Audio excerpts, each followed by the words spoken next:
Hello everyone, and welcome back to another WARNO deck deep dive. As I've really fallen in love with this division, and I really wanted to show you my build of the new 24th, and why I think it's one of the best division out there after playing it a bit more.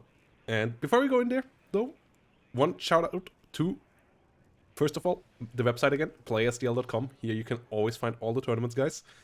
And you also can sign up for the next Friday night WARNO, as this Friday we're gonna be joined on stream by Eugen's Damned again, and we thought about playing a bit of competitive games against you guys again.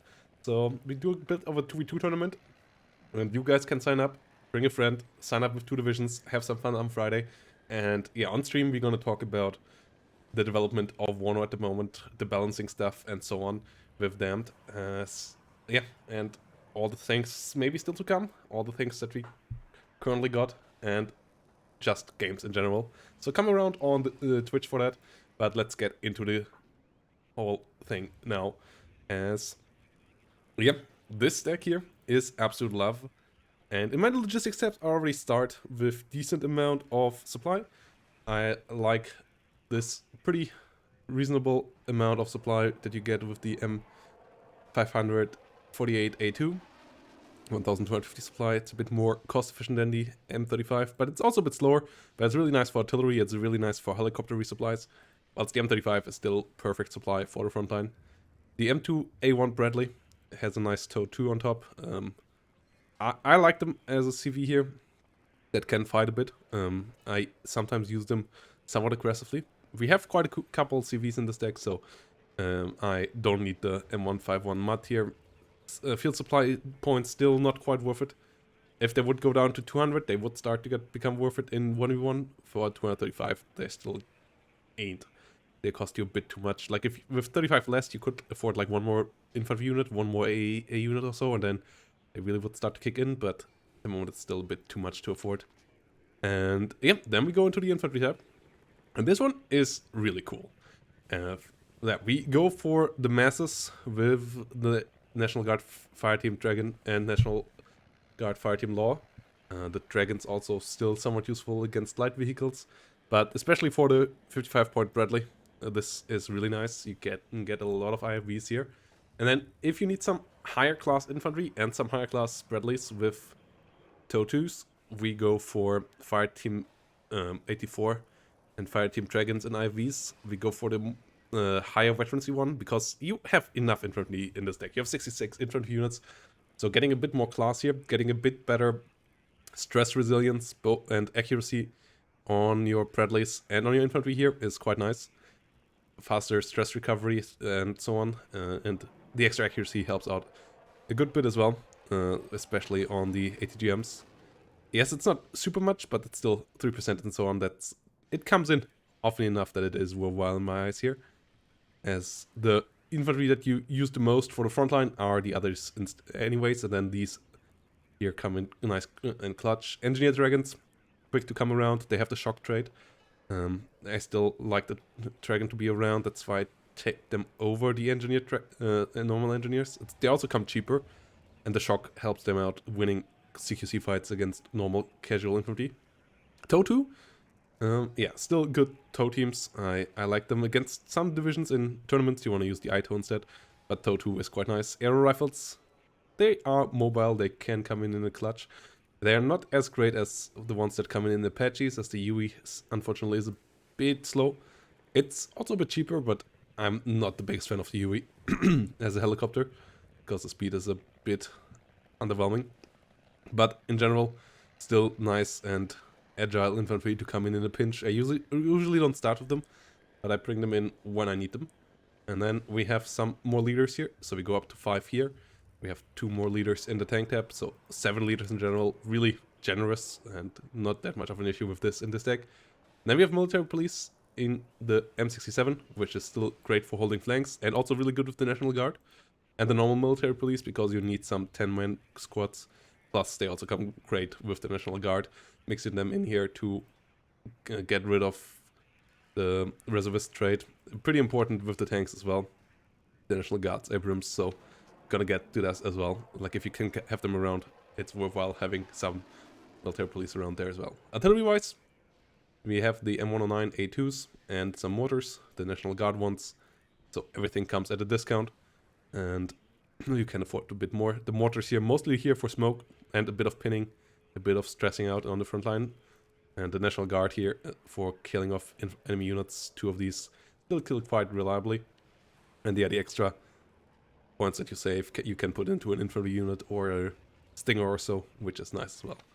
And then we come to the strong tab that you use a lot in this deck, with the National Guard M1s coming in really affordable, but also obviously not the highest quality, but the amount of spammability that you have with a 17 penetration gun, thanks to the discount price, is really nice on these weekend warriors. And yeah, the 17 penetration gun is still a 17 penetration gun, so it's scary to nearly every tank out there, especially if you get a bit closer. And if you can afford 3, 4, 5 of these, they become a real wrecking ball. And especially if you can mix them in with a couple cheaper IFVs, this is really a fleet of tanks to fear. And then if you want to have a bit higher quality, I go for the M1 IPs.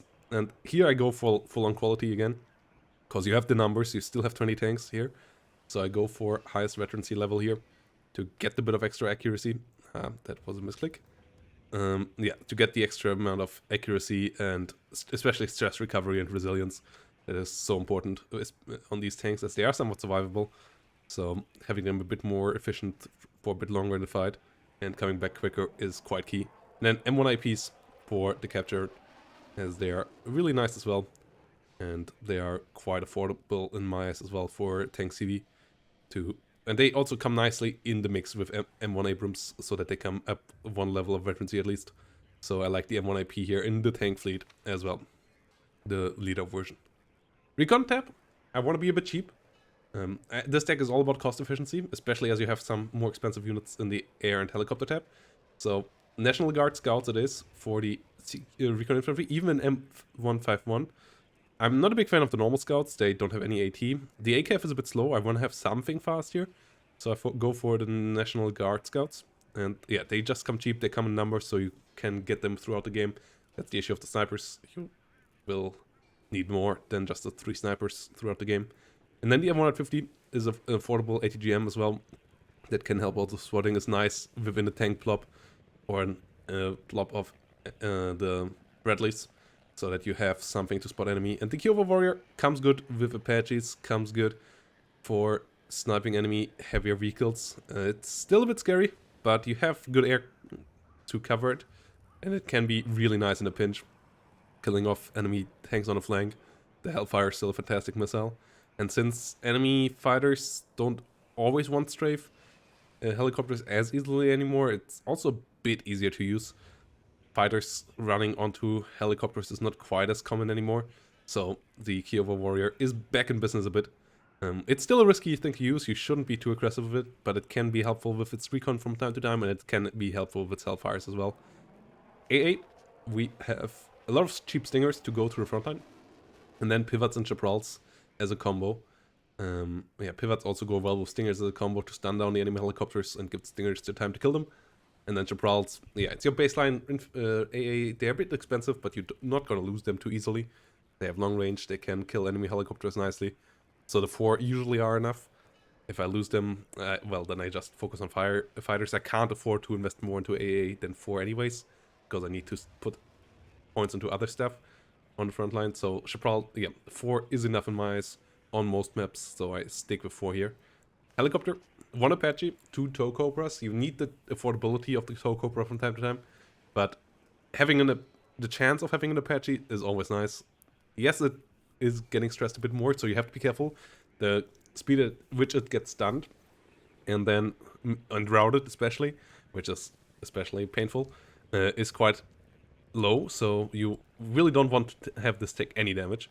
Otherwise you might lose control and then it might go down. And then it's still a pretty expensive thing, but it comes a bit cheaper, and it comes still with the Great Hellfire, which is still super deadly in this thing. We have 70% accuracy, so yeah, it's one more tool that you can use, that you can bring around. It's once more cheaper, so your cost efficiency is still through the roof, and it makes the National Guard division here, the 24th Infantry Division with some National Guard support, a really strong deck. And then we come to what I really have started to love about this deck. And yeah, you might know I'm an air spammer. And if you didn't so far, you know it now, as this is really where I started to fall in love with this deck, when I realized how many planes you can bring in this, especially with the F4E Phantom. And this is not a German F4E Phantom. It's not a German Phantom. It has actual long-range missiles, so it's a long-range fighter. So if you can bring those numbers, like 2 or 3, you can win any sky battle. You can support the F-15 Strike Eagle, and they come quite affordable. Like, that's why I don't take the F-15C. You can't afford an F-15E and an F-15C in the early game. You can afford an F-15E and a Phantom together quite often, and together they win most fights. The F-15E dodges the enemy missiles with its high ACM. The Phantom helps out from the rear, killing off the enemies with decent Sidewinders and with decent Sparrows. And then, yeah, we have some more to hit the enemy front line, and we have the Seed that also can help out in sky battles a bit, but especially is here to allow the Strike Eagle to get through if the enemy has any kind of long-range AA, especially if you're up against the Soviet divisions, to pin those down. You have the Weasels coming around, and yeah, the sky can be really full real quickly here, and if the enemy is not careful, the battle goes south for them real quick. And yeah, as always, guys, you can find the deck down below in the description. And yeah, with that said, I hope you enjoy this deck as much as I do. I absolutely love this one at the moment. It might be a bit too strong, but we will figure that out in the long run of the tournaments. And until then, just have fun with it. I really love it. And yeah, I hope to see you in the next one, guys. Bye bye, and thanks for watching.